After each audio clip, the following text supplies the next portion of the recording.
ጠይቀኝ። አሁን አንተ መጠየቅ ትችላለህ።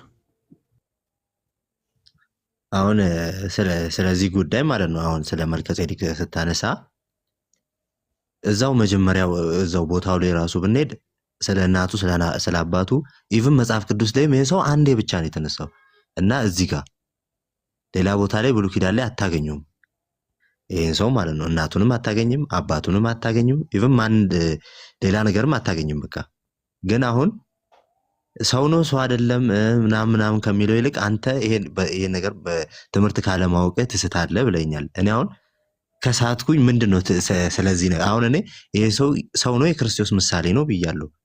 ይሄ ልክ ካልሆነ ልክ ነው የምትለው ደግሞ አንተ የቱ ነው? አሁን የኔም ብቻ ሪጀክት አድርገህ መሄድ ከሆነ አሁን ያልተጠቀምኩበትም ማለት ነው። ቆይ ሰው ነው የክርስቶስ ምሳሌ ነው አልከኝ። እሺ እሱን ተቀበልኩ። ይሄ ሰው ፍጡር ነው ወይስ ፍጡር አይደለም የሚለውን ግን አልመለስክም እኮ። አሁን ምንድን ነው እምነትህ? ሰው ነው እያልኩ ፍጡር ነው ፍጡር አይደለም ትለኛለህ? አዎ እልሃለሁ። ምክንያቱም ለዘመኑ ጥንትና ለሕይወቱ ፍጻሜ የለውም ስለሚል ይህንን ምን አረገው? ለዘመኑ ጥንትና ፍጻሜ አለው ወይስ የለውም? ይህን ሰው ያልከው መልከ ጼዴቅ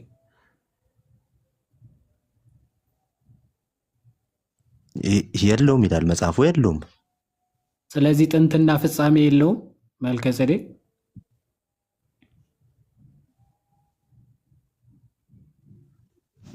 ወይ እሺ ገባ። አሁን አንተ ሰው ነው ይላል ምናምን እሱ ተቀበልኩኝ አልክ። እሱ መቀበል እኮ አዎ ችግር የለውም። አሁን እኔ ዋናው ፖይንቴ እኮ ሰው ነው ብለህ ታምናለህ፣ መልአክ ነው ብለህ ነው የምታምነው፣ ምን ብለህ ነው የምታምነው እኮ አይደለም ጥያቄ። ይህ መልከ ጼዴቅ የተባለው ሰው ለዘመኑ ጥንት ኦኬ ለሕይወቱ ፍጻሜ የለውም ይላል። ስለዚህ ከጥንትም ጅማሬ ለሕይወቱ ደግሞ ፍጻሜ የለውም ብለህ ከሆነ የምታምነው ያለና የሚኖር ብለህ እንደመናገር ማለት ነው። ኦኬ ያለና የሚኖር ወይም ደግሞ ከመጀመሪያም ጅማሬ የለውም ፍጻሜም የለውም አይነት ነገር ነው። እንደዛ ብለህ ካመንክ ደግሞ ምን እያልክ ነው? አምላክ ነው ወደ ማለት ትወስደዋለህ። ይህ ሰው ያልከውን አምላክ ታደርገዋለህ። ምክንያቱም አባትና እናት ራሱ የሉትም የሚል አባትና እናት የትውልድም ቁጥር የሉትም ስለሚል በቃ ከአባትና ከእናትም አልተወለደም፣ ጥንትም ጅማሬም ፍጻሜም የለውም ካልክ ሊትራሊ ምን እያልክ ነው? ይሄ አካል ይሄ ሰው አምላክ ነው ወደ ማለት ትሄዳለህ ነው ሀሳቤ። አግኝተው ከሆነ ናቲ ግልጽ ነው ምን እያነሳው እንደነበር። እስከ ስንት ሰዓት ላይ ትቆያለህ? ሀሳብ ገብቶኛል። ያ እሱን ነው። ግን አሁን በቤተ ክርስቲያን ምንድን ነው ትክክለኛ መረዳት? ይህንን እንዴት ነው ብለን የምንረዳው ከተባለ ግን ሊትራል በመውሰድ ምናምን ሳይሆን የአባቶች ኮሜንታሪዎች እዚህ ነው የሚያስፈልገን። ኦኬ ሐዋርያ ቅዱስ ጳውሎስ ለማን ነው እየጻፈ ያለው? ኦኬ ከዛስ ለምንድነው እንደዚህ ብሎ የጻፈው ምናምን የሚሉ አውዳዊ ፍቺዎች፣ ከዛ ደግሞ የአባቶች ኮሜንታሪዎች ምናምን ያስፈልገናል። ያንን መሰረት አድርገን እንረዳዋለን። ክፍሉ ስለምን እየተናገረ እንደሆነ በሚገባ መረዳት እንችላለን ልልህ ፈልጌ ነው። እና የተወሰነ ግራ ካጋባ መልሱ የተወሰነ ሃይላይት ነገር ወይም ደግሞ ምን ብለው እንደሚረዱት ልነግሩ ይችላሉ የተወሰነ። ከዛ ፈርዘር አንተ ዲቴይል የአባቶችን ምናምን ኮሜንታሪ ማብራሪያ ምን ማለት እንደሆነ አንተ ፈርዘር ታነባለህ ማለት ነው። ደግሞ ከመጽሐፍ ቅዱስም አባት ከምትለውም ደግሞ እዚህ ጋር ትንሽ ብታሳይ ደስ ይለኛል። ኦንሊ ስክሪፕቸር በመጽሐፍ ቅዱስማ ምንም ልታገኝ እኮ አትችልም። ፎርዛት ማተር እኮ ለዛ ከሆነ ኦንሊ ስክሪፕቸር የሚል ከሆነ ከመጽሐፍ ቅዱስ ይህንን አንደርስታንድ ልታደርገው አትችልም። እንዳልከው ኦሪት ዘፍጥረት ምዕራፍ 14 አካባቢ ነው ስለ መልከ ጼዴቅ ታሪክ የምናገኘው እና እዛ ክፍል ላይ ለአብርሃም እንደተገናኘው ከዛ የእግዚአብሔር ደግሞ ካህን እንደነበረ መልከ ጼዴቅ ምናምን ነው የሚናገረው ማለት ነው እንጂ ስለ አወላለድ ስለ ትውልዱ፣ ስለ አሟሟቱ ምንም የሚናገረው ነገር የለም። እና ይህንን ይዞ ሐዋርያ ቅዱስ ጳውሎስ ዕብራውያን መልእክቱ መጣና ኦኬ ስለ መልከ ጼዴቅ መናገር ይጀምራል። በቃ አባትና እናት የትውልድ ቁጥር የሉትም። ከዛ ደግሞ ለዘመኑ ጥንት ለሕይወቱም ፍጻሜ የለውም። ለዘላለም በእግዚአብሔር ልጅ ተመስሎ ለዘላለም ካህን ሆኖ ይኖራል ብሎ ተናገራቸው። ሰው አሁን እንደ ሙስሊሞች ወይም ደግሞ በመጽሐፍ ቅዱስ ብቻ እንውሰድ ከተባለ መልከ ጼዴቅ ፍጡር ነው ለማለት ምን ግራውንድ ይኖራል? በመጽሐፍ ቅዱስ ብቻ ከወሰድከው ማለት ምክንያቱ አባትና የሉትም፣ የትውልድ ቁጥር የለውም፣ ለዘመኑ ጥንት ለሕይወቱ ፍጻሜ የለውም ከተባለ በቃ ስለዚህ መልከ ጼዴቅ ራሱ ፍጡር አይደለም ወይም ደግሞ የተፈጠረ አይደለም ወደሚል ትልቅ ሄሬሲ ይወስደናል። እንዴት ነው የምንረዳው? በአባቶች ነው። ከዛ ደግሞ አውድም በዛ ሰዓት ሐዋርያ ቅዱስ ጳውሎስ እየጻፈ ያለው ለማን ነው ምናምን የሚለው ግን መሰረት ነው ማለት የዕብራውያን መልእክት ነው። አክቹዋሊ መልእክቱ ዕብራውያን መልእክት ደግሞ ለዕብራውያን ሰዎች ለአይሁዳውያን ማለት ነው፣ ለእነሱ ነው የተጻፈው ማለት ነው። ይህን መልእክት ሲጽፍላቸው ሐዋርያ ቅዱስ ጳውሎስ ከማን አንጻር? በክህነት በሚመኩ በአሮን ክህነት የሚመኩ በአሮን የክህነቱ አለቅነት ወይም ደግሞ ካህናት በቃ እነሱ ናቸው ብለው የሚመኩ ዕብራውያን ናቸው ማለት ነው። ሐዋርያው ቅዱስ ጳውሎስ ምንድን ነው የሚያነጻጽረው? የእነሱ ክህነት በመሐላ ራሱ የተሰጠ ክህነት አይደለም፣ በዘር ሐረግ ነው የሚመጣው ክህነታቸው። የክርስቶስ ግን በዘር ሐረግ በትውልድ የመጣ ክህነት አይደለም የሚለውን ለማሳየት ነው ሐዋርያ ቅዱስ ጳውሎስ ዋናው ሐሳቡ ማለት ነው። ክህነቱ ሊቀየር ይገባል። የእነ አሮን ክህነት ፍጽምና ያለው ክህነት አይደለም። ፍጹም የሆነ ክህነት ያስፈልጋል። የእነ አሮን ክህነትን የሚሽር መስዋዕቱንም የሚሽር ሌላ ካህን ያስፈልግ ነበረ። ምን ይላቸዋል? አሁን በዘር ከሆነ የእነ አሮን ያለ ዘር ደግሞ ለክርስቶስ ምሳሌ የሆነ አስቀድሞ እንደው እነ አሮን ሳይመጡ በዘር የሚሰጠው ክህነት ሳይመጣ ከሱ በፊት በእግዚአብሔር የተሾመ ካህን ማን ነበረ ነው የሚለው? መልከ ጼዴቅ ነበረ። ከዛ ምን ይላል? አባትና እናት የትውልድ ቁጥር የሉትም ይላል። ምክንያቱ የአሮን አይነት ክህነት ለመሆን የሚሆን ከሆነ የመልከ ጼዴቅ ክህነት የእነ አሮን አይነት ክህነት አይደለም እያለ ነው። ለምን የእነ አሮን ክህነት ነው የምትሉ ከሆነ እንደነሱ ነው፣ ከእነሱ ውጭ ሊሆን አይችልም የምትሉ ከሆነ ነው የሐዋርያ ቅዱስ ጳውሎስ ክህነት የእነ አሮን አባትና እናታቸው ከአሮን ወገን ከሌዊ ወገን ነገድ ሊሆን ይገባል ነው መጀመሪያ መስፈርቱ። የአሮን ነገድ፣ የአሮን ዘር፣ የአሮን ትውልድ መሆን አለበት። ይህ መልከ ጼዴቅ ግን በአባቱም በእናቱም ከነዚህ ነገዶች በጭራሽ አይደለም። ከነዚህ ነገድ ብቻ አይደለም፣ ጭራሽ ትውልዱ ራሱ ከአይሁዳውያን ወገን አይደለም ነው። እናትና አባት የትውልድ ቁጥር የሉትም ሲል ትውልዱ ቁጥሩ ከአይሁዳውያን ወገን አይደለም፣ ከአይሁዳውያን ነገድ ራሱ አይደለም። ምክንያቱ የአይሁዳዊ ነገድ ቢሆን ትውልድ ቁጥሩ ይጻፋል በመጽሐፍ ማለት ነው። በአይሁዶች የትውልድ መጽሐፍ ዝርዝር ውስጥ ይገኝ ነበረ መልከ ጼዴቅ። የመልከ ጼዴቅ ትውልድና ቁጥር ግን በጭራሽ በአይሁዳውያን የመጽሐፍ ታሪክ ወይም ደግሞ መጽሐፍቶቻቸው ዝርዝር ውስጥ አይገኝም። በዚህ ሰዓት ለዘመኑ ጥንት ለሕይወቱም ፍጻሜ የለውም ሲል በዚህ ሰዓት ተወለደ፣ በዚህ ሰዓት ሞተ ተብሎ ራሱ ስለ መልከ ጼዴቅ በአይሁዶች የመጽሐፍ ታሪክ አይገኝም። ግን ምንድነው? ካህን በእግዚአብሔር ልጅ ተመስሎ ካህን ሆኖ ይኖራል። የእግዚአብሔር ካህን ተብሎ ግን ተጠርቷል። ልክ ዘፍጥረት 14:18 ላይ የእግዚአብሔር ካህን ግን ተብሎ ተጠርቷል። ስለዚህ ነገዱ ከሌዊ ያልሆነ ዘሩ ከአይሁዳዊ ያልሆነ ይህ መልከ ጼዴቅ የተባለ የእግዚአብሔር ካህን ሆኖ ተሹሞ በመሃል ላይ የሆነ ሹመት የነበረው ካህን ነበረ። እንደ አይሁድ እንደ ሌዊ በትውልድ በዘር የተሰጠ ክህነት አይደለም የመልከ ጼዴቅ። ትውልዱም ቁጥሩም ከአይሁድ ነገድ በዚህ ተወለደ በዚህ ሰዓት ሞተ ያልተባለለት ይህ መልከ ጼዴቅ የተባለ እንኳን ካህን ሆኖ ተሾሞ ነበር። ይሄ ደግሞ ምሳሌው ለማን ነው?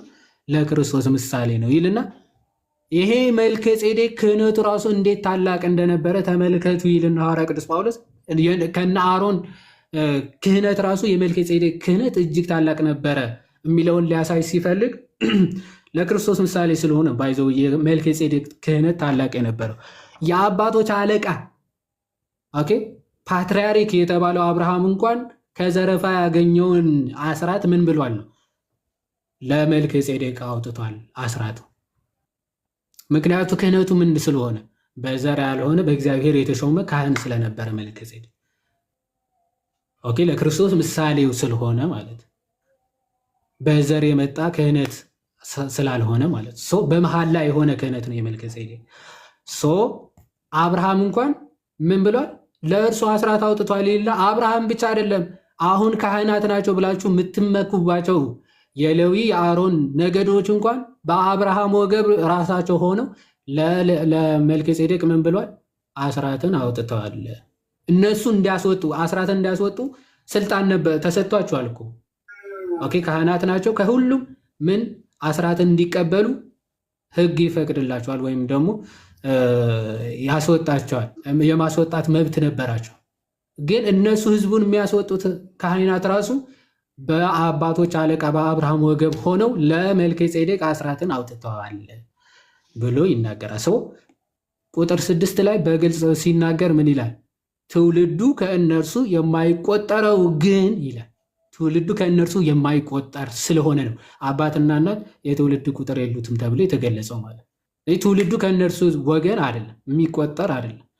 ታዲያ ከዚህ ከትውልዱ ከእነሱ ውጭ ስለሆነ አባትና የትውልድ ቁጥር የሉትም ተብሎ ተጻፈ። ሰው ከዚህ አንጻር የምንረዳው ነው። ኦኬ አጠር አድርጌ ያለው ኦቨርቪው ስናገር እንዲህ ነው። ግን አባትም እናትም አሉት ይታወቃል፣ ዘሩ ምናምን ያ እንደዛ ነው ይታወቃል ምናምን ማለት። እሺ እዚህ ጋር አንተ ልጠይቅ እንዲያባ ቆይ አንዴ ሶል ናቲ ምናልባት ከሰማ ግልጽ ከሆነ ናቲ ሰምተኛል? አሰምቼሻለሁ ወንድሜ፣ አሪፍ ነው። ግን እናት አባት እንዳለው ግን ማረጋገጫ የለም። አሁንም አይደል አለው ብሎ ግን የለም፣ አናገኝም። አሁን ዝርዝሩ ምናምን እንትና አሁን በትውፊት ደረጃ ምናምን አንዳንድ አባቶች ያስቀምጣሉ። በእርግጥ አሁን እንደ አውግስቲን አሁን ያስቀምጣል። አባትማ አለው ግን ከአይሁዳውያን ነገር ስላልሆነ ነው ብለው ያስቀምጣሉ። ዞሮ ዞሮ ዋናው የተባለበት አውድ ስፔሲፊካሊ አባትና እናቱ እንዲህ ተብለው በአይሁዶች የትውፊት መጻሕፍት ጭምር የማይገኝ ስለሆነ ነው ጳውሎስ ለዕብራውያን እንደው የሚመኩበት ክህነት ከአሮን ወገን የሆነ ነው። ግን ከእርሱ የሚበልጥ ካህን ለክርስቶስ ምሳሌ የሆነ ካህን እንደነበረ ኦኬ ያ ካህን ደግሞ እንደሚያስፈልግ የእነሱ ፍጹም እንዳልሆነ እነሱን ለማስረዳት ስለፈለገ እስቲ ዘሩ ትውልድ ሀረጉ ከእነርሱ ከሆነ ቆጥራቸው አሳዩ፣ እስቲ ፈልጉና አምጡ አይነት ነገር ነው ቻሌንጅ የሚሰጣቸው እና ታላቅ እንደነበረ አብርሃም ራሱ አስራት እንዳወጣ ለሱ ያስረዳቸዋል። እና እሱ ደግሞ ምሳሌ ነው ለማን? ለክርስቶስ ምሳሌ ነበረ ብለው ነው የሚነግራቸው። ግን አንዳንድ የትውፊት መጻሕፍቶች እንዳልኩ እና አውግስቲን ደግሞ አባትና እናቱማ የታወቁ ናቸው። የኖህ ልጅ ሴም የእሱ ልጅ ነው ብለው የእሱ የልጅ ልጅ ናቸው ይልና አባቱ እናቱ ምናምን ይጠቅሳሉ። አሁን የቀለሜንጦስ መጽሐፍ ብትመለከት ቡክ ኦፍ ቀለሜንት እሱ የቀለሜንጦስ ዘሮ እሱ የኛ ይሄ የትውፊት መጽሐፍ እዛ ላይ አባትና እናቱ ይዘረዝራል። አውግስትንም እንዳልኩ አባትና እናቱን ምናምን እሱማ ይታወቃል፣ ግን ከምን አንጻር እንደተነገረ ምናምን ብሎ ያብራራል። ዞሮ ዞሮ መያዝ ያለብን ኦቨርቪው የተባለበት ምክንያት ግን እንደዛ ነው። በአይሁዶች መጻሕፍት የትውልድ መጻሕፍት ዝርዝር ግን ስሙ አይገኝም፣ አይታወቅም፣ አባቱም እናቱ አይታወቁም የሚለውን ለማጠየቅ ለዛ ነው እንደዛ የተባለው። እሺ አሪፍ ነው። ጸጋ ይብዛል። ደስ ይላል። ጥሩ ማብራሪያ ነው። እኔም መረዳት ያው በዚህ መልኩ ነበር። ያው ግን ጥያቄና መልስ ነው። እንትን ወዲያው ስጠይቀኝ ስለነበር የሌ ፎከስ አላደረኩም። እኔ ፍጡር ነው ሰው ነው የሚለው ላይ አሪፍ ነው። በቃ አንተም ልክ ነው። እኔ ከመጽሐፍ ቅዱስ አንጻር ነው የተናገርከው። እሺ ጸጋ ይብዛልክ። እንግዲህ ወንድሜ በርታ። አሜን አሜን። አንተም እግዚአብሔር ይርዳ። ናትሻ እናመሰግናለን። አትጥፋሽ። ሌላ ጊዜ ያው በሰፊው እንገናኛለን። አሪፍ ጊዜ ነበር። እሺ ምናልባት ወንድማችን ጥያቄ እንቀበልና እኔም እወጣለሁ። ምናልባት ቀሲስ የሚመቻችሁ ከሆነ ትቀጥላላችሁ። እሺ ጌታ ይባርካችሁ። የኔ ጥያቄ ያው እዛ ክህነት ውስጥ ነው። ክህነቱ ላይ ያለ ጥያቄ ስለነበረኝ ጠይቅ ብዬ ነው። እሺ ትዝዝሩ ከማን ጋር ነው ያነጻጽር ያለው የሚል ጥያቄ አለኝ። ንጽጽሩ ከአሮን ክህነት እና ይሄ መጽሐፍ ስለማን ነው ያወራ ያለው? አውዱማ ስለ ክርስቶስ ነው። ክርስቶስ አሁን ሞር ማለት ካህን የለም ወይም ደግሞ መስዋዕታችን ኃጢአታችን የሚሰረይበት ምናምን እንደዛ ከሌለ ሊሆን አይችልም። ማለት የብሉይ ኪዳኑ ካህናት ከሌሉ ሊሆን አይችልም። የብሉይ ኪዳኑ አገልግሎት ከሌለ ድህነት የለም ብለው የሚያስቡ አይሁዳውያን ነው ታርጌት አድርጎ ሐዋርያ ቅዱስ ጳውሎስ እየጻፈ ያለው። አይ ኖ ከብሉይ ኪዳኖቹ ሊቀ ካህናት የሚበልጥ ሊቀ ካህናት ኢየሱስ ክርስቶስ አለ፣ በመሐላ የሆነ። እነርሱ ያለ መሐላ ነበሩ። አገልግሎታቸው ድካም የነበረበት ነው። ፍጽምና የሚሰጥ አይደለም። ሕሊናን የሚያነጻ መስዋዕት አልነበረም። መጽሐፍ እስከ አንድ ከይቅርታ ጋር መጽሐፉን ብታነብ ደስ ይለኛል። በእርግጥን የትኛው እስከ 7 ያለውን አሁን ያልኩትን ነው አይደል? ሀሳቡ ሙሉን ስለምፈልግ። ኦኬ እሺ፣ ምን ይላል? እሺ ከ11 ላይ ምን ይላል? እንግዲህ ህዝቡ በሌዊ ክህነት የተመሰረተን ህግ ተቀብለዋል። አይደለም ከላይ ከአንድ ጀምሮማ ከቅድም ጀምሮ ስናነበቀ አሁን ጥያቄ ስለምፈልግ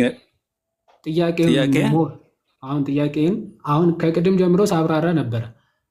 ጥያቄ ያለኝ ብለህ ስለሆነ ያነሳው እስቲ አርቲክሌት አድርገህ ጥያቄ ሀሳቡ ከገባሽ ጥሩ ነው። ሀሳቤ ምን መሰለ? ትስስሩ ክርስቶስን ከሊቀ ካህኑ ጋር እያነጻጸረ ነው። ማን ከምን ሀሳቡ የመልከ ጼዴቅ አገልግሎት እንትን እንደዚህ ነበረ ያለ ይሄን እያነጻጸረ ያለው ኢየሱስን እንደ መልከ ጼዴቅ ነው የሚያነጻጽረው። ክህነቱ እንደ መልከ ጼዴቅ የሆነ ሹመት ነው። ሹመቱ ማለት ነው። ኦኬ ሹመቱም ክህነቱም ሹመቱ ክህነቱ ምሳሌ ነው። ኦፍኮርስ መልከ ጼዴቅ ለክርስቶስ ምሳሌ የሆነ ካህን ነበረ። የክርስቶስ ክህነት ባህሪያ ማለት የባህሪ የሆነ ነው፣ እጅግ የበለጠ ነው። መልከ ጼዴቅ ግን ምሳሌ ነው። ምሳሌ ጥላ ማለት ነው፣ እንደ ጥላ ማለት ነው። ጥላው ኦፍኮርስ አካሉ ክርስቶስ ነው። ክርስቶስ ደግሞ ከጥላው እጅጉን ይበልጣል። ትክክል ነው። ይሄ ታወቀ። ከመልከ ጼዴቅ ራሱ እጅጉን የሚበልጥ ነው የክርስቶስ። ግን ዋናው የሐዋርያ ቅዱስ ጳውሎስ መልእክቱ የመልከ ጼዴቅና የክርስቶስን ሳይሆን የአሮንንና የክርስቶስን ክህነት እጅጉን የሰማይና የምድር ያክል ልዩነት እንዳለው እንዲህ ያለ ሊቀ ካህናት ካላዳነን በስተቀር ደግሞ ድህነታችን እንደማናገኝ ነው ለአይሁዳውያን የሚነግራቸው። እና ይህ ሊቀ ካህናት እነሱ በጣም ደካማ ክህነት ነው ያላቸው። አገልግሎታቸውን ፍጹም የሆነ አይደለም። እነርሱ ዕለት ዕለት መስዋዕት ማቅረብ ያስፈልጋቸዋል። ዕለት ዕለት መስዋዕት ጠቦቱ፣ በጉ ምናምን ዋኖሱ ማረድ ይጠበቅባቸዋል። የክርስቶስ ሊቀ ክህነት ግን ፍጹምና ዘላለማዊ የሆነ ክህነት ነው ይልና እነሱ ዕለት ዕለት እያደረጉ ኃጢአትን የማያስተሰሪ ኃጢአትን ከቶ ሊያስወግዱ የማይችሉ መስዋዕቶችን እያቀረበ ቆሟል ይልና እሱ ግን አንድን መስዋዕት ዘላለማዊ ሊቀ ካህን የሚያስብለው ራሱ አንድን መስዋዕት ፈጽሞ ለዘላለም አቅርቦ በቃ በአባቱም ቀኝ ተቀምጧልና ነው። አንድ መስዋዕት ፈጽሞ ነው አንድ ጊዜ ያደረገ። እኔ የምልህ የኢየሱስ ክህነት ለዘላለም ነው ወይስ ጊዜያዊ ነው? በዚህ አንጻር ዘላለማዊ። ኦኬ፣ ኢየሱስ ክህነት ለዘላለም ብሎን ታምናለህ? የማያምን አለ እንዴ? መጽሐፍ ቅዱስ እኮ ነው የሚለው። ኦኬ፣ የክህነት ማለት ክህነት ስራዎች እሺ፣ ጥሩ። የክህነት ስራ ማለት ክህነት ማለት ምንድን ነው የሚያደርገው? መስዋዕት ማቅረብ። ግን አሁን መስዋዕት ያቀርባሉና ማለት አይደለም። ክርስቶስ አንድ ጊዜ ያቀረበው መስዋዕት ለዘላለም ሕያው የሆነ መስዋዕት ነው ማለት ነው። ያው ቁጥር እዛው አሁን የጠቀስኩልህ ክፍል ቁጥር 26 ጀምሮ እንዲህ ይላል፣ ቅዱስና ያለ ተንኮል ነውርም የሌለበት ከኃጢአተኞችም የተለየ ከሰማያትም ከፍ ከፍ ያለ እንደዚህ ያለ ሊቀ ካህናት ይገባናልና አለ። ምን የሆነ ቅዱስ ነው፣ ያለ ተንኮል ነው፣ ነውርም የሌለበት ነው፣ ከኃጢአተኞችም የተለየ ከዛም ከሰማያት ሁሉ ደግሞ ከፍ ከፍ ያለ እንደዚህ ያለ ሊቀ ካህናት ይገባናልና ይልና እርሱም እንደነዚያ ሊቃነ ካህናት አለ። እንደነዛ ሊቃነ ካህናት እንደነማን ማለት ነው? ሶል እንደነዚያ ሊቃነ ካህናት ያላቸው እንደነማን? እነዚያ ሊቃነ ካህናት አይሁድ ዘንድ የሌዊ ክህነቶች የሚፈጽሙት የሌዊ ያለ እንደ አሮን ያለ ማለት ነው። የአሮን ክህነት ያለ አክቹዋሊ የሌዊ ካህንም ስለሚሆኑ ስፔሲፊካሊ እዚህ ጋር የአሮንን ብትለው መልካም ነው። ምክንያቱም ስለ ሊቀ ክህነት ስለሆነ ስለ ካህን ለመሆን ኦፍኮርስ አዎ የሌዊ ነገር መሆን አለብን። ሊቀ ካህናት ለመሆን ደግሞ የአሮን ከዛ ደግሞ የበኩር መሆን ይጠበቅባል። ስለ ሊቀ ካህናት ስለሆነ እያወራ ያለው ስለ እነሱ ነው፣ ስለ የአሮን ክህነት ማለት ነው። እና እርሱ አለ እንደነዚያ ሊቃነ ካህናት አለ አስቀድሞ ስለ ራሱ ኃጢአት በኋላም ስለ ሕዝቡ ኃጢአት ዕለት ዕለት መስዋዕት ሊያቀርብ አያስፈልገውም። ክርስቶስ አሁን ለዘላለም ሊቀ ካህን ነው ሲባል ዕለት ተዕለት እንደ ብሉይ ኪዳን ካህናት እያቀረበ ይኖራል ማለት ነው? አይደለም። እሱማ የብሉይ ኪዳን ሊቃነ ካህናት ስራ ነው።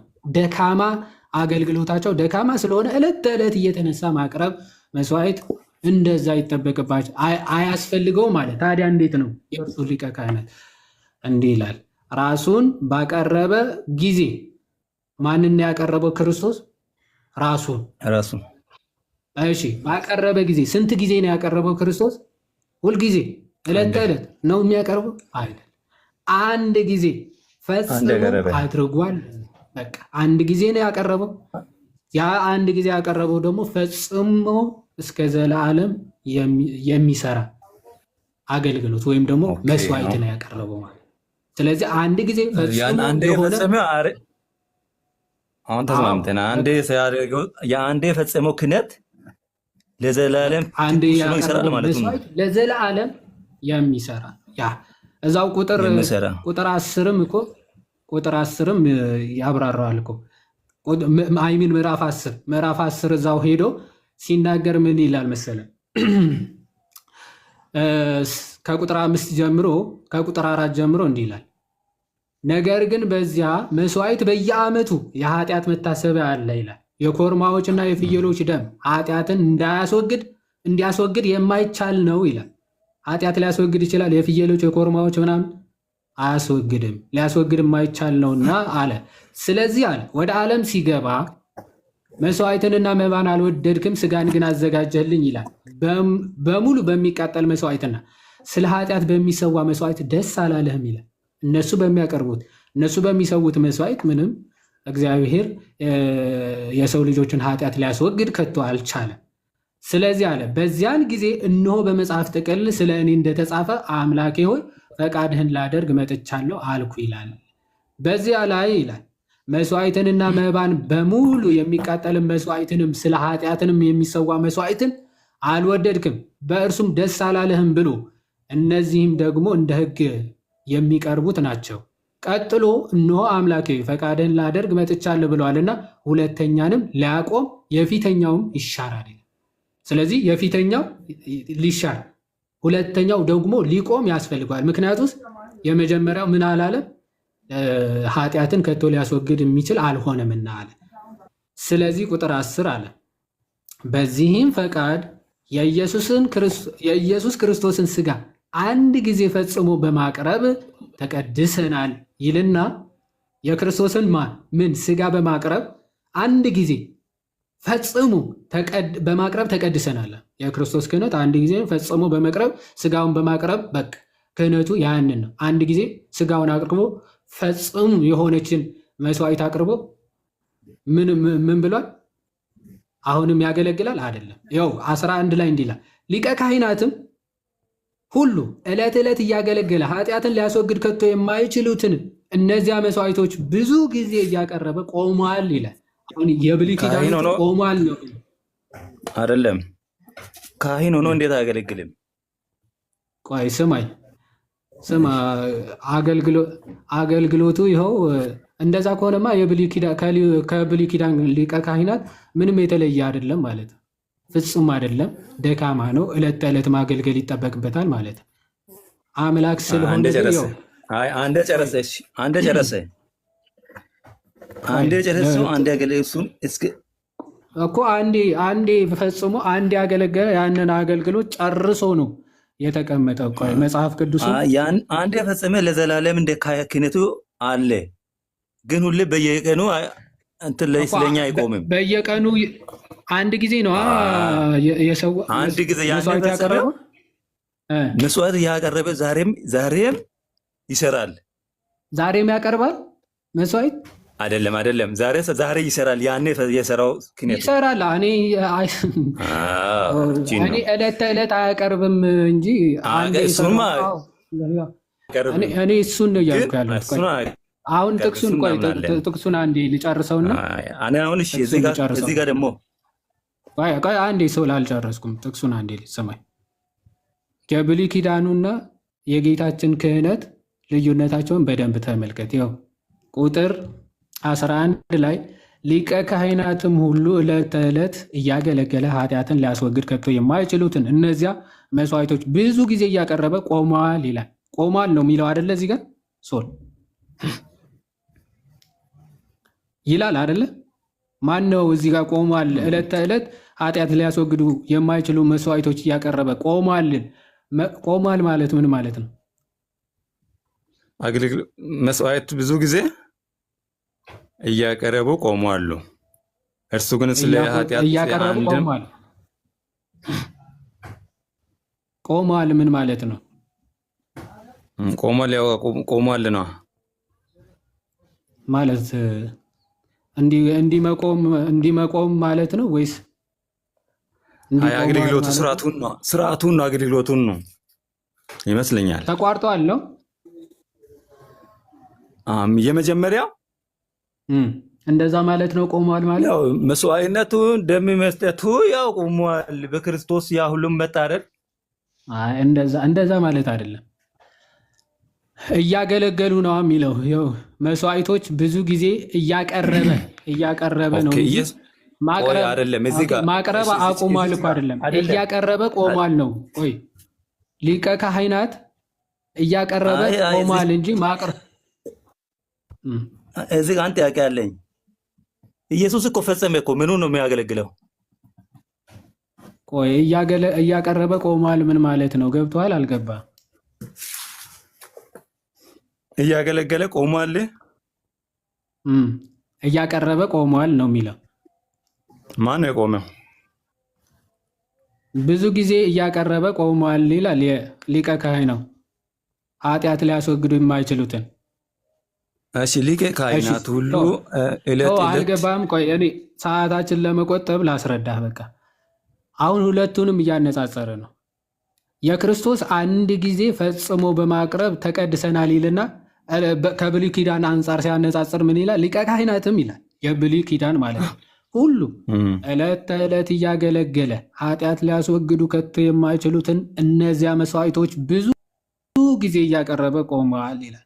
እነሱ አገልግሎቱ ቆሟል ብሎ ሲገልጸው የክርስቶስ እዛው ዝቅ ብሎ እርሱ ግን ይላል ስለ ክርስቶስ ሲናገር ስለ ኃጢአት አንድን መስዋዕት ለዘላለም አቅርቦ በእግዚአብሔር ቀኝ ቆሟል አይደል? ተቀመጠ ነው። ኦኬ አዎ እሺ አዎ ቆመ ማለት እስቲል ማለት ያልተቋረጠ አገልግሎት ወይም ደግሞ ፍጹም ያልሆነ አገልግሎት ስለሆነ ዕለት ተዕለት ዝም ብሎ የማይቋረጥ ወይም ደግሞ ዕለት ተዕለት ዝም ብለ መስዋዕት ትሰዋለህ።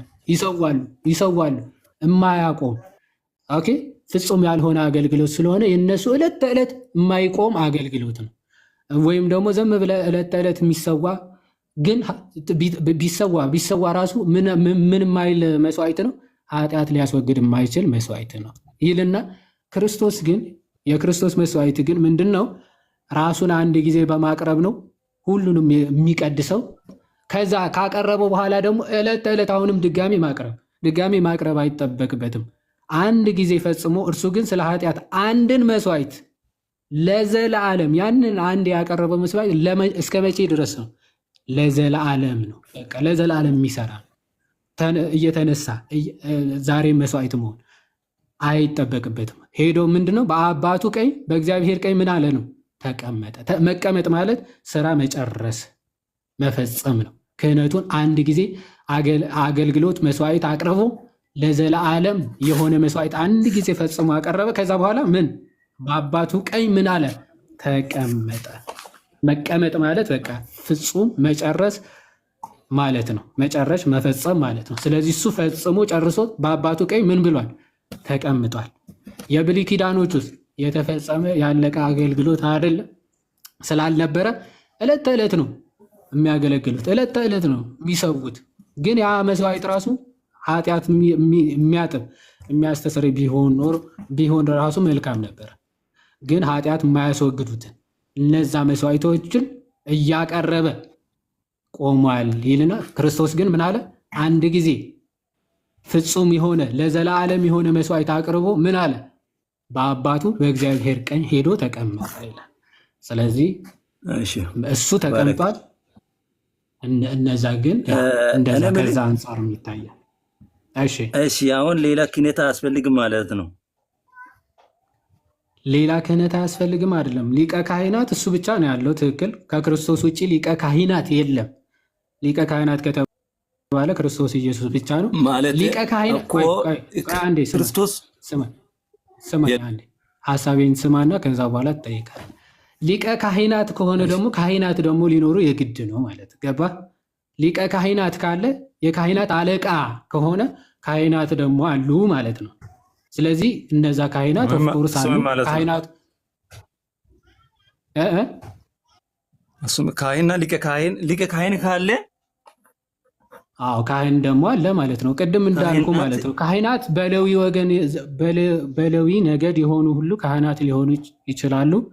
ሊቀ ካህናት የሚሆነው ግን ከአሮን ነገድ የበኩር የሆነ ብቻ ነው መሆን ይችላል። ሰው ሊቀ ካህናት በአዲስ ኪዳን ኢየሱስ ክርስቶስ ብቻ ነው። ካህናት ግን አሉ። እነሱም ደቀ መዛሙርቱ 12 ሐዋርያት ልዩነቱን ትነግረኛለህ? ምንና ምን ስራችሁ ምንድን ነው? ካህናትና ሊቀ ካህኑ እና ሊቀ ካህናት ያስቀረው ክህነቱም ሆነ ሊቀ ካህኑ ውስጥ ኢየሱስ ያስቀረው ካህናት ይኸውልህ ሁለቱም ጥላ አላቸው። ጥላና አካል አለ። ጥላው ምን ነበረ? ሊቀ ካህናት ከአሮን ወገን የበኩር ብቻ ነው የሚሆነው ብያለሁ አይደል? ሊቀ ካህናት እሺ። ሊቀ ካህናት ግን ቆይ ካህናት ነበሩ አልነበሩ? ካህናት ሊቀ ካህናት አይደለም። ካህናት ነበሩ አልነበሩም? በአሮን ሰዓት ራሱ ካህናት አሉ የሉ? ካህናት ነበሩ ወይስ አልነበሩ? ካህን አለ። እሺ ካህናት የሚሆኑት እነማን ናቸው? ካህናት እሱን አላውቅም። ካህናት የሚሆኑት ያው የአሮን ካህናት እኔ ሁለቱን አንድ ላይ ነው የማውቀው። እንዴ ካህናት ቆይ ሊቀ ካህናት አንድ ብቻ እንደሚሆን ታውቃለህ ወይስ አታውቅም? ካህንና ሊቀ ካህኑን ሊቀ ካህናት የሚሆነው አንድ ሰው ብቻ ነው ታውቃለህ? እሱን አታውቅም? ወደ ውስጠኛ የሚገባው አዎ ነው አይደል? አዎ ስንት ነው የሚሆነው? በዘመን በትውልዳቸው ወይም ደግሞ አንድ ሊቀ ካህናት ካለ ከዛ ውጭ መኖር ይችላል? ሊቀ ካህናት አይኖርማ። አይ ቲንክ የብሉዩን በደንብ አላወቀውም መሰለኝ። ሶል በአጭሩ ልንገርህና ሊቀ ካህናት ሁልጊዜ አንድ ብቻ ነው የሚኖረው። ያው በክርስቶስ ዘመን እንኳን ስርዓቱም ህጉ ምናምን ጥሰው 2 ሊቀ ካህናት ነበሩ፣ ሐናና ቀያፋ የሚባሉ። በእርግጥ 2 ሊቀ ካህናት የተሾሙበት ዘመንም ነበረ በዛን ሰዓት ማለት ነው። ሐናና ቀያፋ የሚባሉ ሊቀ ካህናት ነበሩ። እንደዛ አይቻልም። በአንድ ጊዜ ሊኖሩ የሚችሉ ሊቀ ካህናት አንድ ብቻ ነው። አንድ ሊቀ ካህናት ብቻ ነው ሊኖር የሚችለው የሚገባው። እሱ ካልሞተ በስተቀር ሌላ ሊቀ ካህናት አይሾመው። ኦኬ፣ በእሱ ምትክ የሚሾመው እሱ ሲሞት ነው። እሱ ሲሞት ሌላ ይተካዋል ካህን ሊቀ ካህናት። በእሱ ምትክ የሚሾመው እሱ። ከዛ ውጭ ግን ወጥተህ ነበር እንዴ?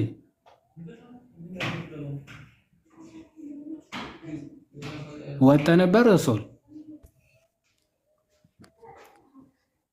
አስገብቼው ነው፣ ወርዶ ነበረ፣ ወዲያውኑ አስገባሁት። ኔትወርክ እሺ፣ ይሰማሃል ሶል? ኔትወርክ ከሆነ እኮ አሁን ግብ አይሰማም።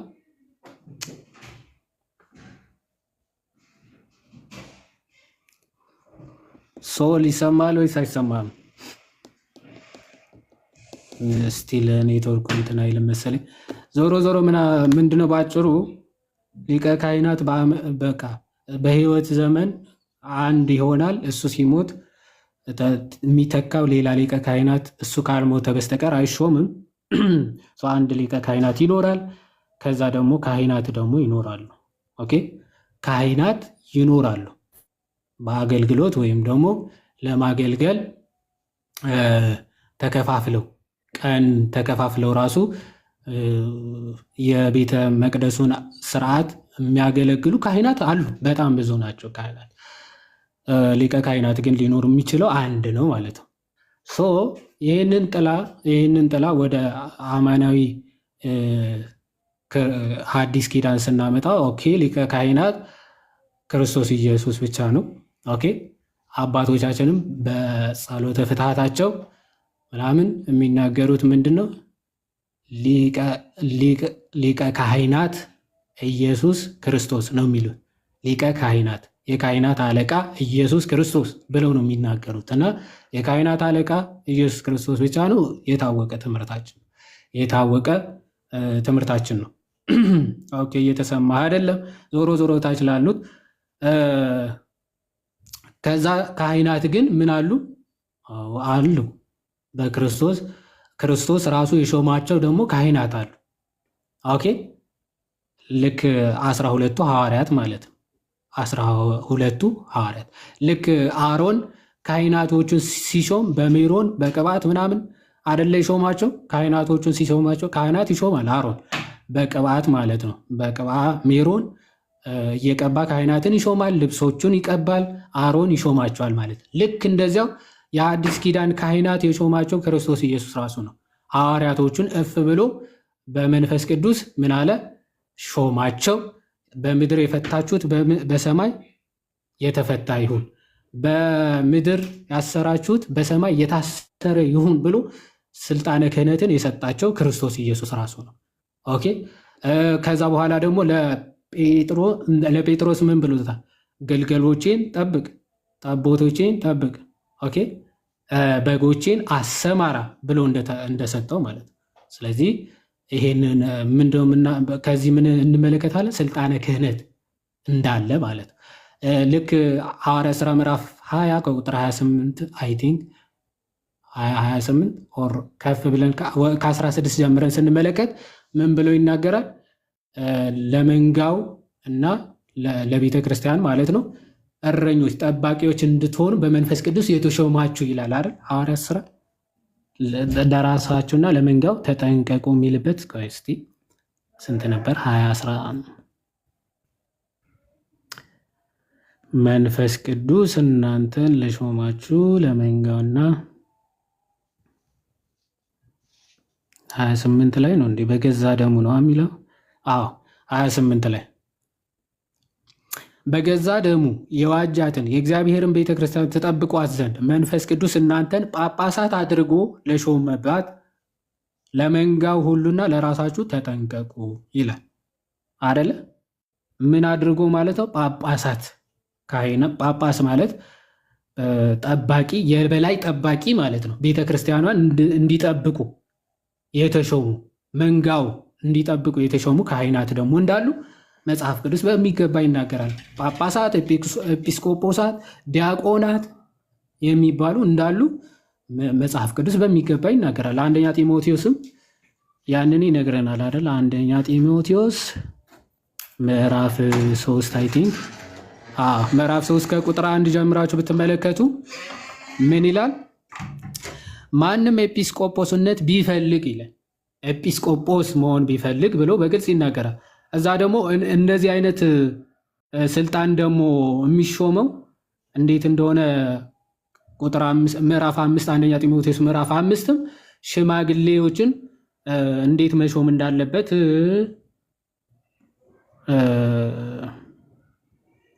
አንድ እንኳን ባለው አታድርግ። እሺ ዞሮ ዞሮ ከቁጥር 20 ምን ብሎ ይናገራል? ቁጥር 22 ላይ ሲሾሙ ደግሞ እንዴት ነው የሚሾሙት? ካህናት ማለት ነው። እንደዚህ ካህናት በማንም ላይ ፈጥነ እጆችን አትጫን ይላል። በሌሎችም ኃጢአት አትተባበር ይላል። እጅ በመጫን ደግሞ ክህነት እንደሚሾም ምናምን በግልጽ ይናገራል። ከዚህ አንጻር በሐዲስ ኪዳን ካህናት አሉ፣ ሊቀ ካህናት ግን ክርስቶስ ነው።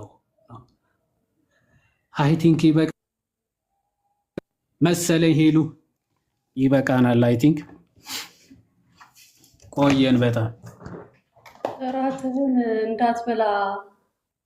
እኔ ደግሞ ኔትወርኩ እንዴት አዛ እንዳደረገኝ ካሜራ ሳበራ ችግር ነው። ከአሁን እኮ ከባድ ሆነብኝ። ቃል ታሰማልን። እራትህን ሳትበላ ልትወጣ ነው ወይስ? አሳሰበኝ። እንዴት ነው? አይ እስቲ ቆይ ትላለህ። አይ አልወጣም መሰለኝ። አይ አልወጣም እና ልትከትፍ ነው እንትን በልና አትከትፍም? ከትፈም ነው። አይ ውጭ ማትበላ ከሆነ ችግር የለውም። ቤት ከሆነ ችግር የለውም። አይ ቤት ከሆነ የምትበላ ችግር የለውም። ብትቆይ ዮሐድ እንዳትወጣ ዮሐድ ወደ ፍጡራን ይጸለያል። ባለፈው የተጠየቀውን ጥያቄ መልሰ ነው ይሄ ጥያቄ የሚመለሰው። አታስመልጡት። ቆይ አታስመልጡት። በይሊን ቁም ነገረኛ አድርጋችሁማ ተውት። ሊሸሽ ነው፣ ሊሮጥ ነው። ወደ ፍጡራን ይጸለያል። መልስ።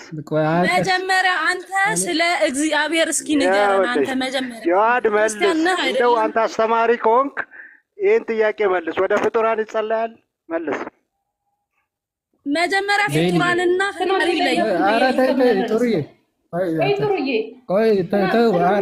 ትምህርት አትጠይቁት። ቆይ አንዴ አይደለም መሸሽ አይቻልም። ዛሬ ዮሐድዬ ተይዛል። አሁን መምህር ስትባል አሁን ተይዛል። አንተ አይጥ ምንድነው? አይጥና ድመት ትጫወታለህ እንዴ? ተይዛል። መልስ። ወደ ፍጡራን ይጸለያል አይጸለይም? መልስ። የአይጥ ወጥመድ አለህ እንዴ? በቃ ይሄ ነው ሰው አስገብተህ እንደ አዋቂ አይጥ እያጠመድክ ትውላለህ። በቃ መከራችን እዚህ ሳቅትህ ስድብ ምን አይደለሁም። ልክ ነው። ወደ ፍጡራን ይጸለያል አይጸለይም? የት ነው ያለው? በለጠ እስኪ አሳየን። ቪዲዮ ክፈት አሳየን። ስለ አንተ ስለ ህይወት ነው የሚያሳስበኝ። አንተ አሁን ያለበት ኑሮ ነው የሚያሳስበኝ። ቤሊ አንተ ስትከፍት ከፍታለህ። ዋድዬ በህይወት ደስተኛ ነህ? ይኸውልህ አየህ፣ እቺ ነች እንግዲህ አየህ፣ አቅምህ የሁሉም በየቤት በምታስተምረው እቺ ነች። እኔ ሁልጊዜ አስገቡኝ ምለው አይዞ ይሁዳ፣ ኢየሱስ አዳኝ ነው፣ ብቻውን አዳኝ ነው። አይዞ ይሁዳ መካነ ኢየሱስን እስቲ ሁለታችሁ አውሩ እርስ በርስ። አንተም ትጫዋለህ ሁለታችሁ ክዳን ኢየሱስ ክዳን ፍጡራን ላይ ትኩረት አድርገሃልና ትኩረትህን ኢየሱስ ላይ አድርግ። ፍጡራንን ተው እስኪ። ትኩረት ከሄሉ አይን ንቀል። መጀመሪያ ከሄሉ አይን ንቀል። አይንህን ወደ ኢየሱስ አይንህን ከሄሉ አይን አንሳና መጀመሪያ ከዛ ኤልሻ ሄሉ አይንሽን ወደ ላይ አታር። ቀጥ ብለሽ እኔን ቀጥ ብለሽ ትኩረት አንሳ ከሷ አራንቺ እንዳይወጣ ዛሬ ወደ እኔ እባክሽ ይጥፋ። በማ ዛሬ ከሚስት ትኩረታችሁን ከቅዱሳን አንሱና ኢየሱስ ላይ አድርጉ። ትምህርታለኝ ብለህ ቆይ በወር 30 ቀን የምታደርገውን ነገር ጭራሽ አታውቀውም። ወደ ፍጡራን ይጸለያል ስትባል አትመልስም። ከዛ በየቤቱ መጽሐፍ እየከፈትክ እንግሊዘኛ ምናምን እንደ አዋቂ መምሰል። ኦሎን ብላስኪ ድነት የተፈጸመው በኢየሱስ ነው፣ በፍጡራን አይደለም። ወንድም ይሁዳ ይሻላል። ቆይ ማርቆስ እንደሱ ብትል ይሻላል። መሸሻ ይዋድዬ ከአንተማ በጣም ነው የሚሸሸው። ከታች ያላችሁ ታዘቡ። ለጤናዬ ታሰጋኛለህ አንተ። ሁል ቀን ስፈልግ ነበር። ይኸውልህ አንድ ጥያቄ ይዤ ስፈልግ ዘመኔን ሙሉ እያስወጣኝ በሞዴሬተር በምናምን ነው ከእውቀት እና እንደ ማን ይችላል አንተ በሞዴሬተር ተደግሞ ይሁዳ ኢየሱስ ላይ ትኩረት አድርግ። ፍጡራንን ለቀቅ አድርግ። ማርቆስ አንዴ ቆይ ማርቆስ በሞዴሬተር ነው። እሺ መልስልኝ። ወደ ፍጡራን ይጸለያል ከመጽሐፍ ቅዱስ ሐዋርያት ይሄን አድርገዋል? በእውቀቱ አይደለ እንደ የምትባለው አንተ አድርገዋል ወይ ሐዋርያት? አንተ እኮ እውቀት አድርገውታል ወይ? ምንጭና ማን ነው ሐዋርያ? ሐዋርያ ዘላለም ነው። አድርገውታል ወይ? ይወዴ ሐዋርያው ዘላለም፣ ሐዋርያው ጳውሎስ፣ ሐዋርያው ጴጥሮስ፣ ሐዋርያው ዮሐንስ ምንም ዛሬ ብትቀልድ አንተ ታውቃቸዋለህ። በለጠ አንተ የነ ዘላለም ነው ሐዋርያ ዘላለም ነው እንጂ እነ ዘላለም ናቸው አንተ ሐዋርያት እንጂ ለማንኛውም ትላለህ እንደ ሐዋርያው ዘላለም መውጫ ነው ሐዋርያው ዘላለም የሚያሳጣ ትቀበለዋለህ። ሐዋርያው ዘላለምን በለጠ ያድዬ በቃ እግዚአብሔር ይባርክ። ይሁዳ ኢየሱስ ላይ ታቻላችሁ ሰዎች ፍጡራንን ልቀቅ። ከፍጡራን አይኖችህንና አምልኮህን አንሳና ኢየሱስ ላይ አድርግ። አንተ ተው ጥቅስ ነገር ለዘይት ምናምን እናውራ እንዴ እንጀምር እንዴ? እኛ እኮ ያው ጨዋዎች ስለሆነ የጨዋይቱ ወደ ፍጡራን ይጸለያል ወይ ነው የኛ ጥያቄያችን። ጠቅላላ የፕሮቴስታንት ጥያቄ ጥምቀትም አይደለም ቁርባንም አይደለም። ወደ ፍጡራን ይጸለያል ወይ ነው መልሱ። መጀመሪያ ፈጣሪ ታላችሁ እንዴ? የኛ ጥያቄ እሱ አይደለም። 30 በላይ ሚሊዮን የወጣበት ምክንያት ጥያቄ አይደለም ወይ? አንተ ጥያቄ አይደለም ጸልያለሁ ወይ መልሱልን። በለጠ የወጣንበት ምክንያት ወዲያው ቅዱሳኑ ጉዳይ አንተ ሲጀመር እሱ ጥያቄ ለመሸሽ ምንድነው? ቆይ አንዴ ይሁዳ ሰሙ ጋር ይሻልካል። ሰሙ ጋር ሂድ ይሁዳ፣ ሰሙ ጋር ሂድ። ኢየሱስን እየሰበከ አንዴ ተረጋጉ እስኪ። መንፈሳችሁ ተነስቶ እንኳን ሁለት ሆናችሁ በዚህ ጨዋታችሁ አንዳችሁ ራሱ ጆሮአችን ሊቀደድ ነው። ሁለታችሁ በአንዴ ማይክ ለጤናም ለጆሮም ትክክል አይደለም። ስልኬ ራሱ እንትኑ እንዳይቀደድ የተባረክ በቃ ወይ ወይ በለጠ ማለት ነው። ከታች ያሉትን አሁን አንዴ እውነቱን ስትናገር ያው የሚደርስብህን እኔ እኮ ባይዘወይ እናንተን እንደ መዝናኛ ነው የምንጠቀማችሁ። እውነት ለመናገር ለእሱ ማዝናናት ትችላለህ፣ ግን ልብህ ያውቀዋል። ልብህ ያውቀዋል ወደ ቅዱሳን እንደማይጸለይ ወደ ፍጡራን እንደማይጸለይ የሚያወራህ አለ፣ ግን ልብህ ያውቀዋል። እኔ በጌታ ደስተኛ ነኝ በጣም ይወድዬ፣ በጣም ደስተኛ ነኝ። ግን አሁን እንትኑ ውስጥ ቤተሰብ እንደሚወቅስ ታውቃለህ። ኧረ በሆን አሁን ንገረኝ፣ ከማን ጋር ነው የምትኖረው? ማን ነው የሚያወራህ? እውነቱንማ ታውቀዋለህ። ይኸውልህ ወደ እግዚአብሔር ብቻ እንደሚጸለይ እግዚአብሔር ብቻ ጸሎት ሰሚ እንደሆነ እኮ ታውቀዋለህ። ቤትህ ላይ ከማን ጋር ነው የምትኖረው? ስለዚህ ተመለስ፣ ወደ ጌታ ተመለስ። ጌታ ደግሞ አይዘበትበትም። ይወድዬ አይዘበትበትም ጌታ። እሺ የትኛው ጌታ ነው የምትቀበለው? አሁን ብዙ ሰው እያሳትክ ስለሆነ ለዓለም የሞተው ለዓለም ያልሞተው ሌላ ጸሎት ሰሚ የለም። ለዓለም የሞተው ነው የአንተ ጌታ ያልሞተው። እሱ መሸሻ ነች እቺ በሰው ማሾፍ መሸሻ፣ ሁሉም መሸሻ ነው ለእናንተ። ቤት እንደዛ ማለት ዛትስ ናት ፌር። በሉ ሰላም ደሩ። ምን የሆነ የምታገኘው ጥቅማ ጥቅም ሊኖር ይችላል ዮሐንዬ፣ ግን እሱ ደግሞ ያልፋል። ይሄ የጆሮ ማዳመጫውን ብትጠቀም ጥሩ ይመስለኛል። ምክንያቱም በጣም እያዳመጥ ያልፋል። የሚገኘው ጥቅማ ጥቅም ከቲክቶክ ምናምን ያልፋል። ዮሐንዬ አስወጣህብኝ በእናትህ።